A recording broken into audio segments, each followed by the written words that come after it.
This again is the crosswords brought to you by CityLit Project and the Love Movement. Our next reader is Baynard Woods. Bay Woods is a freelance writer and radio producer who grew up in South Carolina, got in a lot of trouble, and moved away to the desert. He eventually earned a PhD in ancient philosophy. I kid you not. Though retired from philosophy, he occasionally teaches Greek and Latin, on the side, at local universities, a few you might have heard of. Most of the time, he wanders the city looking for stories. He is the author of A Coffin Point, The Strange Cases of Ed McTeer, Witch Doctor Sheriff, ladies and gentlemen, Bay Woods!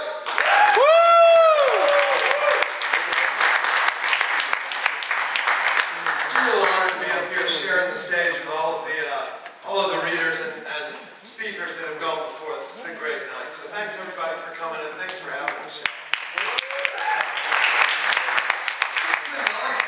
Story.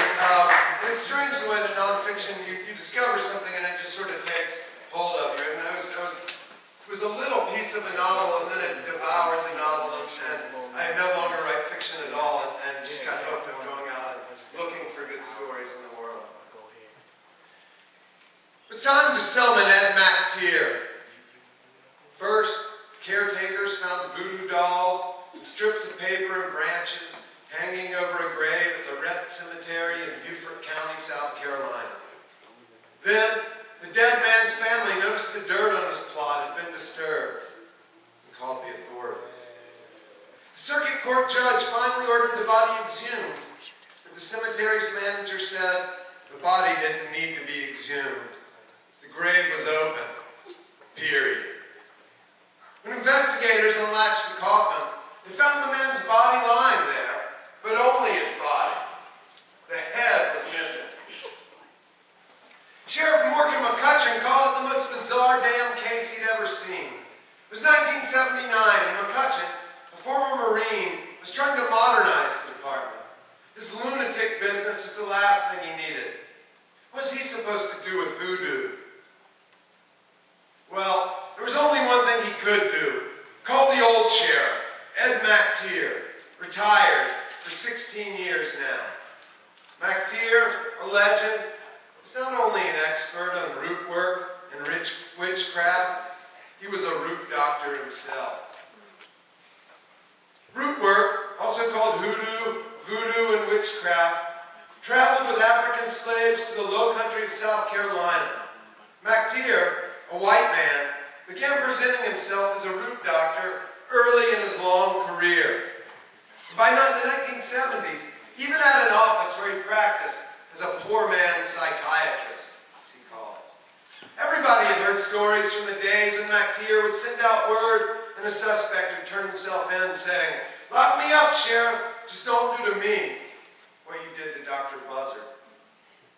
Dr. Buzzard, whose real name was Stephanie Robinson, was the acknowledged king of the low-country root doctors. Robinson had been handing out potions, which equaled practicing medicine without a license in McTeer's book. But the sheriff could never catch Dr. Buzzard.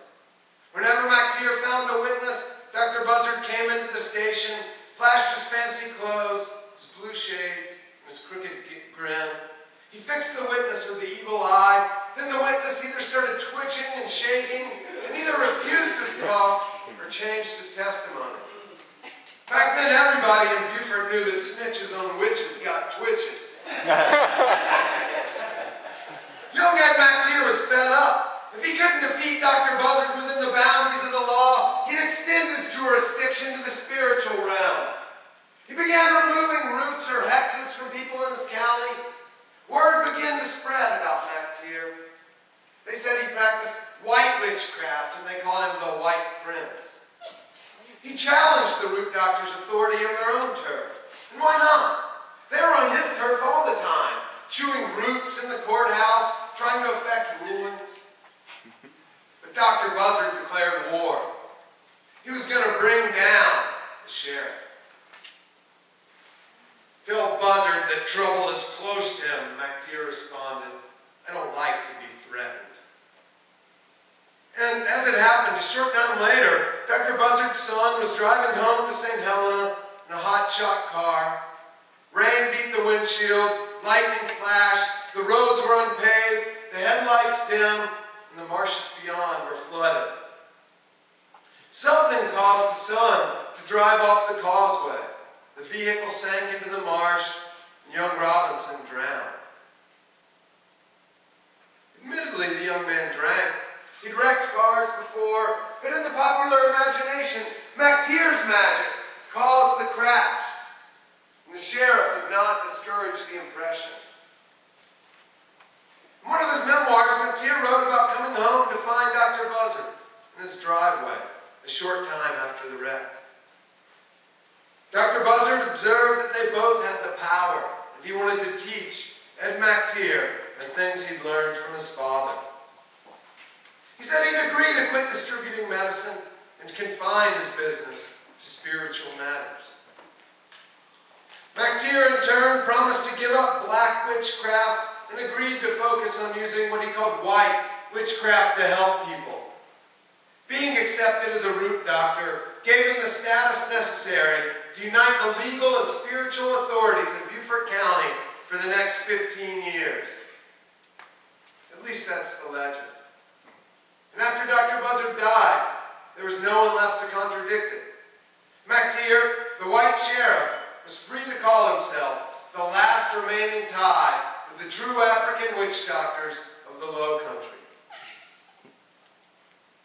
McCutcheon and his investigator must have thought of all of this as they stood looking at that beheaded corpse, the strips of paper, and the voodoo dolls. If anybody could help make sense of all of this, it was MacTeer.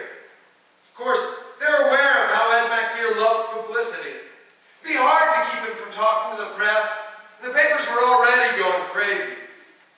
After his initial remarks, McCutcheon respected the family's wishes and refused to discuss the case at all. But sure enough, MacTeer, he made numerous statements.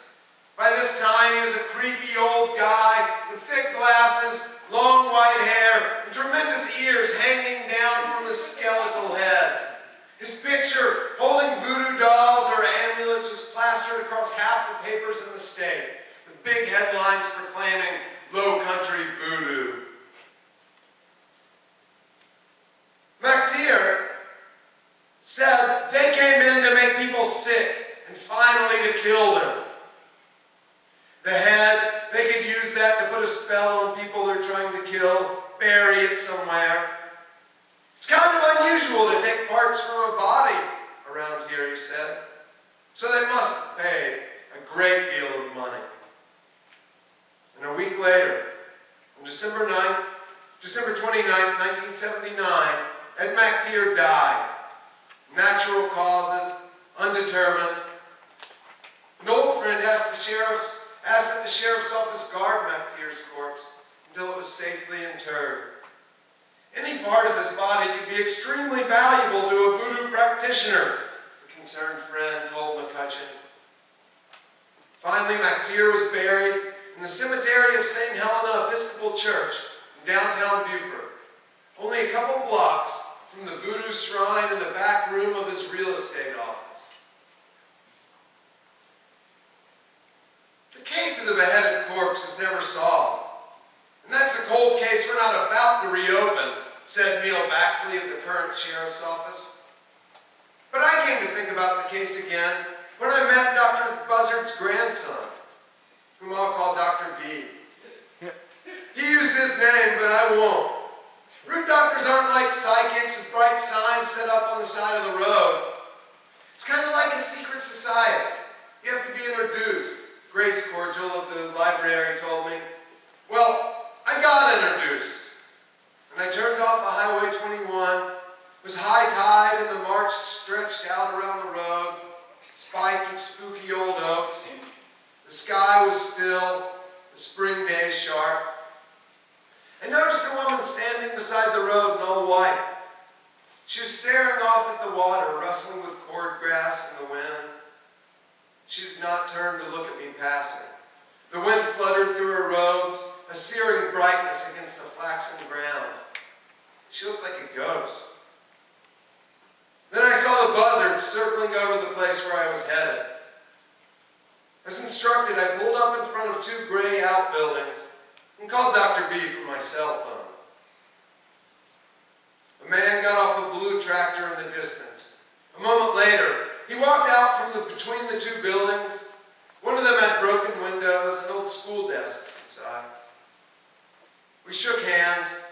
was a tremendous man with a bald head that was twice as big as my own. His face was fleshy, his eyes set deep. We walked around the first building and stood at the door of the second, marked by a sign that bore his name. He opened it and motioned me in. As I entered, it smelled like incense and baby powder. "It's dark," he said, his voice deep and heavy, telling me the obvious. "But it will get lighter." I wasn't sure I believed him as he gestured towards the couch. Nervous, I sat down. "What's bothering you? Bad luck? Pains?"